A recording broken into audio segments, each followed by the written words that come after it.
pag-usapan natin ngayon yung mga tao na nag-fill in the blanks sa mga blank items sa BICAM report na in-expose ni PRRD at ni Congressman Ocap. Ito, natukoy na po. Meron ng pagkakakilanlan sino yung mga nag-fill in the blanks.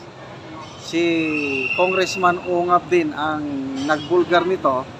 Meron siyang rejoinder statement. Ito, basahin ko Rejoinder statement of Congressman Isidro Ungap, 3rd District of Davao City on the BICAM Committee Report and GAA 2025. So, hintayin nyo lang kung sino-sino yung mga tao. Basta tinukoy na ni Congressman Ungap. Fill in the blanks. Sabi niya, as a former chair of the Appropriations Committee of the House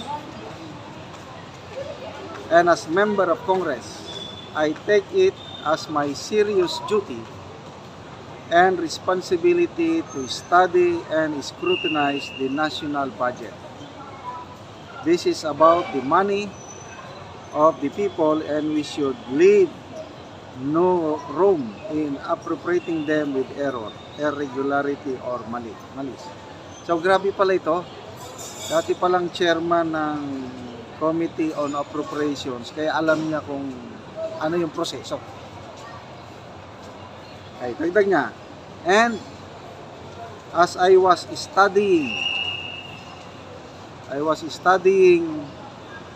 the figures related to the unconstitutional issues of the 2025 General Appropriations Act or GAA last week, I also worked back to review the bicameral conference committee report, which was sent to the individual emails of House members before the ratification of the said bicameral report.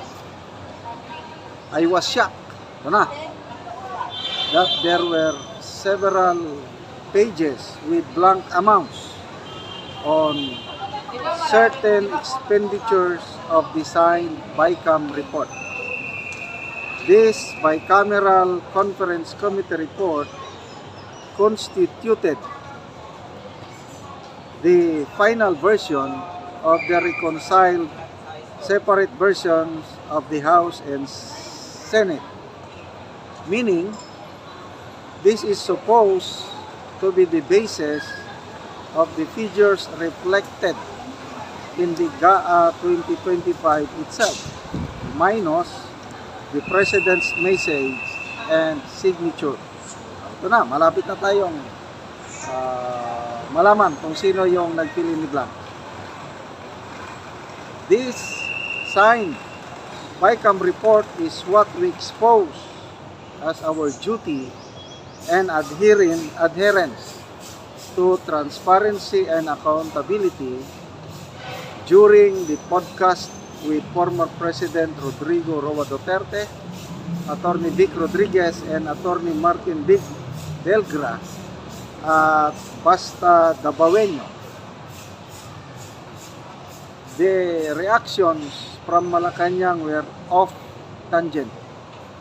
Both Executive Secretary Lucas Bersamin and President Bongbong Marcos were talking of the GAA, which is different document from what we were questioning, which was the BICAM report.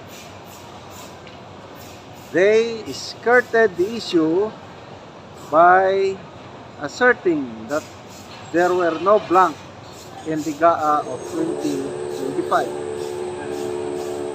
They labeled our revelation as fake news and the former president as lying.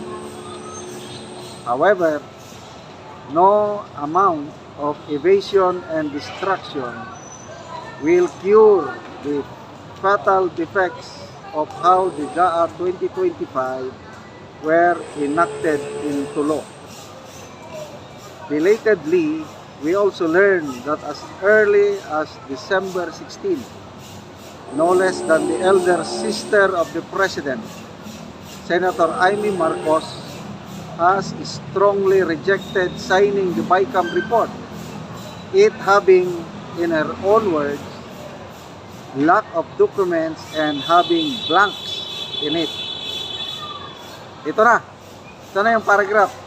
Malalaman na natin sino yung nag-fill in the blank. The issue here is very clear. The blanks in the signed BICAM report, not the signed GAA 2025, but in between the signing of these two vital public documents, the fundamental guide for our disbursement of public funds for this year, something went wrong. Magicians were at play. Ayun. Tinukoy na po ni Congressman Ocap ang nag-fill in the blanks sa nakita niyang blank item sa BICAM, mga magicians ng gobyerno.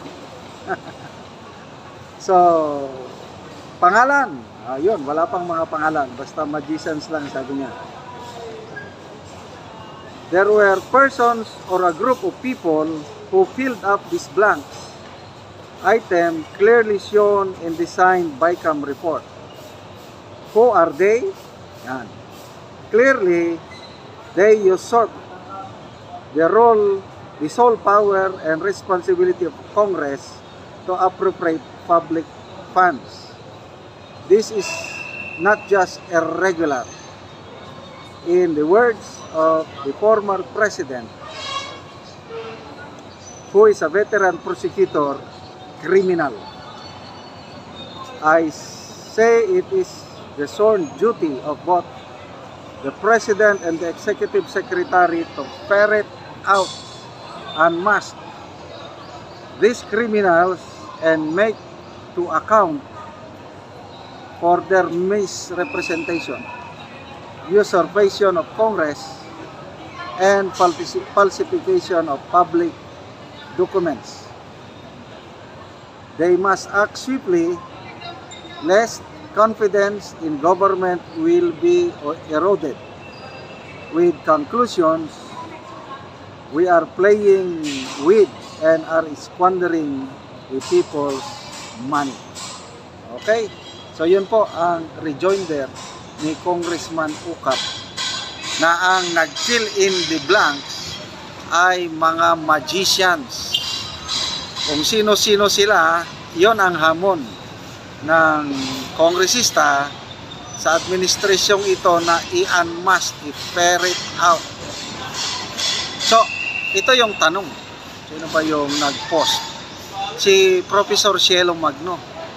Ang tanong niya is, bakit ang palasyo ang sumagot sa issue tungkol sa blank item sa BICAM report? Hindi ba dapat ang sumagot doon ang House of Representatives at ang Senado? Kasi sila ang gumawa ng BICAM report. Specifically, ang chairman ng Senate Finance Committee at ang chairman ng Appropriations Committee, di ba sila ang dapat sumagot? Kasi ang document in question is BICAM report na may blank. Bakit ang palasyo ang kaagad-agad sumagot na lying ang presidente at sinasabi nila walang blank item sa GAA, which is correct. Walang blank item sa GAA dahil hindi naman yun ang question, hindi yun ang in-expose ni Pangulong Duterte at ni Congressman Ocap. Ang in-expose, ang tinatanong, bakit nagkaganon yung blank items doon sa BICAM report. So, klaruhin natin ha. Merong nag-fill up, sila yung tinatawag na magicians at play.